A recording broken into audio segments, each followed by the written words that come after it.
Connecting the live. Hi, everybody. This is Amertat, your wandering storyteller. And today we're going to pick up right on the story where we left off on Monday. This story is called The Fisherman's Family. And it's about a poor family living in Guatemala where they lived in a fishing village right near a town.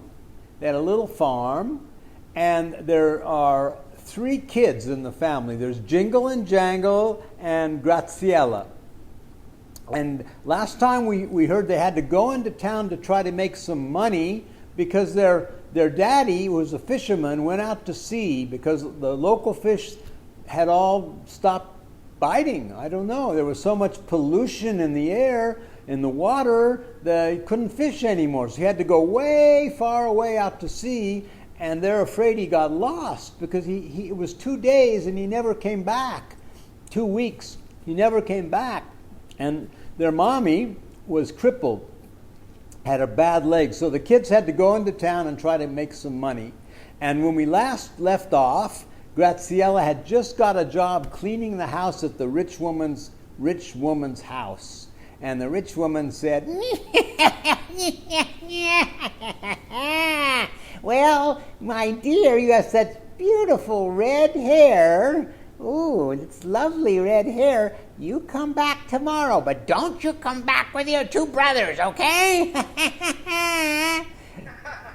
And so that's what she was happy to get a job. And as they were leaving the house, they found miraculously a $100 bill lying on the ground. And they were so happy, they went off and bought a lot of food, and they took it home to their poor mom who was waiting for them. And that's where we left off. But actually, we knew now that nice little old lady was actually a mean, wicked witch. And what did she want to do with her hair? Well, we're going to see today. So they came home to Mommy. "Hey, Mom, come on. Hey, look what we found. We got this whole bunch of food everywhere that we're going to be able to feed. Let's have a feast." And this family, they were pescatarians. You know what a pescatarian is?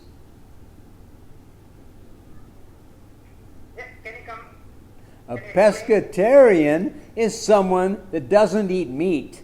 They eat fish, they eat vegetables, and sometimes they'll eat eggs, depending, but some of them don't. They still eat fish.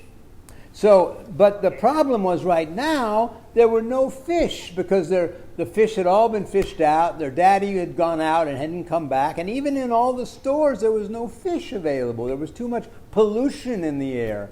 But they had a great meal of vegetables. They had these beautiful sweet potatoes. They made their favorite thing, which is sour pickled cabbages.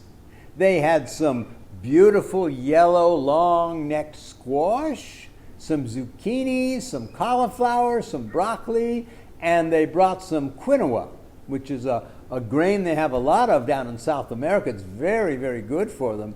They were so happy. They were so full. "Hey, Mommy, can I have some more of that wonderful broccoli that you cooked?" "Yes, my darling. You can have whatever you want. I want to thank you 2 boys and you wonderful girl for coming and bringing me the food because we don't know what we're going to do because Daddy's out." So they all tucked them into bed, and right before they went to sleep, they did their good night prayer. "Now I lay me down to sleep." Graciela was saying the prayer for the boys. "I pray the Lord my soul to keep, His love to guide us through the night, and wake us with the morning light. And dear God, please let Daddy be safe, and let Daddy come home to us, please." "Well, that's a lovely prayer," said their mommy. "Now you go to sleep, okay? You go to sleep." And she went out and shut the door. But you know, the kids couldn't go to sleep. They were so restless. They were rolling over, and they were playing little games with each other, and they were talking about their big trip into town, because it's one of the first times they ever went into town all by themselves alone. And they were so happy that Graciela had found a job, and they had found luckily this big amount of money on the ground. They were so happy, but then their mommy came in. Hey, come on, kids. You're supposed to be asleep. Now go to sleep. How many times do I have to tell you this? Go to sleep. She slammed the door on them. Okay, let's go to sleep, said Graciela. I have to get up really early tomorrow and go see that lovely, nice woman who has that beautiful house that I agreed to clean. I wonder why she wanted all my red hair. She loved my hair. I guess it must be very pretty, my red hair, right? They fell asleep. And the next morning, Graciela had to go into town all alone. Now, it was a long ways into town. She was 15 years old, so she couldn't yet drive their old rickety truck. But so she would stand out there on the road and, put her thumb out and hope some of the other people passing by would give her a ride. And of course they did. They were really nice people in this little town in Guatemala. So Senor Luego came and gave her a ride. Luego was talking to Graciela. Hey, Graciela, where's your daddy? Oh, my daddy, he went off to the water, into the ocean. We haven't seen him. You're right, he said. A lot of fishermen went out to sea, and I heard that there was a really horrible storm. I hope your daddy is going to be okay. Yeah, me too, said Graciela. So why are you going into town?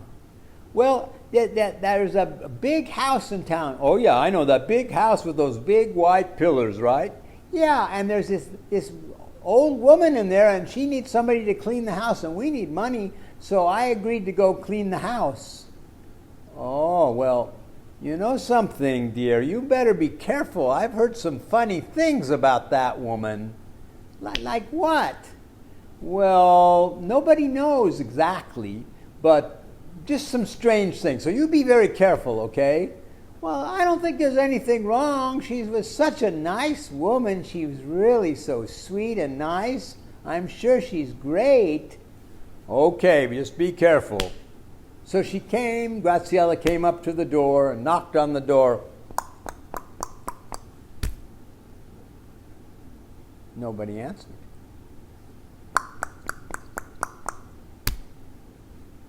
Nobody answered. Hello? Anybody home? And then the door started to open all by itself.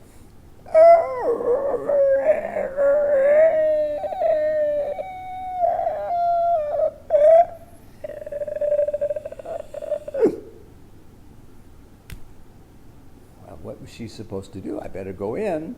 And right in front of her was a big bucket of water and a mop and some soap. She looked around. Well, I guess I better go clean. So she took that mop, she put it in the water, she started squishing it all over the floor and cleaning everywhere. And she cleaned the whole floor. She went in and cleaned the kitchen. She cleaned the toilet. There was no sound at all of the woman. But she was getting very tired, and so she sat down in the kitchen, and there was this beautiful red apple in front of her sitting on the table. It was beautiful. It was so juicy. It was like that apple kept saying, "Take a bite out of me. Take a juicy bite out of me." Well, of course she did. But she thought maybe I should ask the woman first if I should take the apple. "Hello, ma'am. Miss." No answer. Can I take your apple?" The only creature in the whole house was this big little cuckoo bird that was sitting in in a cage right above the kitchen clock. And the cuckoo, when she said, "Anybody here? Can I eat this apple?" And all you could hear was, "Cuckoo, cuckoo." But it was a little more. It was a little. Hi everybody on live. I can't stop the story, but I see you all, so it's great to see you. Cuckoo, cuckoo. But it wasn't just like that. It would cuckoo, cuckoo, cuckoo, cuckoo, cuckoo, cuckoo, cuckoo, cuckoo. Like the cuckoo bird was trying to tell her something as she picked up that apple and started to bring it closer and closer to her face. And then she took a big, juicy bite out of the apple. Now, this apple was the most delicious apple. I mean, you can't imagine how good this apple was. It was sort of like, I don't know if you like butterscotch ice cream or Rocky Road or strawberry or chocolate or vanilla, whatever your favorite ice cream is. And I don't know what your favorite fruit is. I don't know if you like papayas or melons or peaches or guava. I don't know what your favorite food is.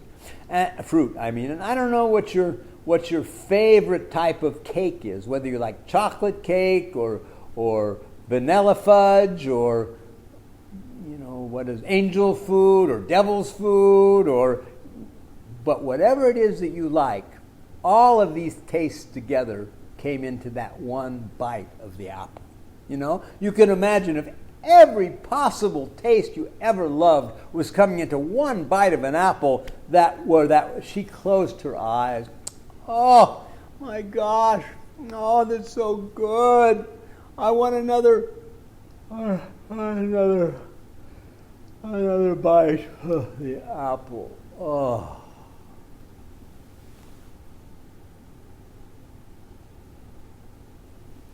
She fell into a deep sleep. And the cuckoo went there and said, "Cuckoo, cuckoo." As soon as she was asleep, the witch came out from the wall. "Oh, yes, you love that apple, don't you, my darling? Well, let's see how your hair is. Oh, it's so beautiful." And she had some scissors, and she started to snip all of the hair off of Graziella. She cut all of her hair off and put it into a big bucket. "You see, when I get all this hair mixed in with the bones of the old dog down the street and scrape off a little skin from a bat and mix it with that licorice root that I found in the forest and a couple special bananas and then a nasty little mushroom, it'll create this powerful potion where I can take over all the minds of the people in this town." She started cutting off all of her hair. And of course, Graziella was so sound asleep, she didn't know what to do. She didn't know what was happening. "Well, now, my dear, we're going to put you into a little cage, just like that cuckoo bird. That cuckoo bird, that's not really a cuckoo bird. That's another little girl, just like you, who came here before. And I have another special treat for you, a piece of candy that'll turn you into a little bird when you wake up. But first I'm going to put you to sleep here." But before she could pick up Graziella, there was a knocking on the door. "Open up! Open up!" And it was Jingle and Jangle, her brothers, coming to rescue her because they were told by someone that this woman was actually a mean and wicked witch.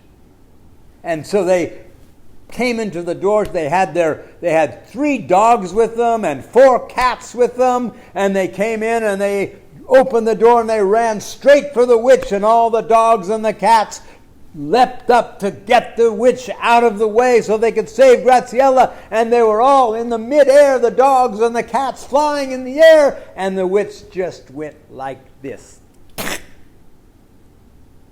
And all the dogs froze, and the cats, and the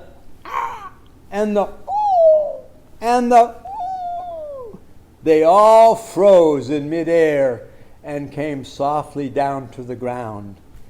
And the witch took out a rope, a magic rope, and she threw it and grabbed the two boys, Jingle and Jangle, and pulled them off to Graziella. Ha ha! And now I'm going to have 3 cuckoo birds. Oh my goodness, this is going to be so much fun. Come on, little boys, you're now mine.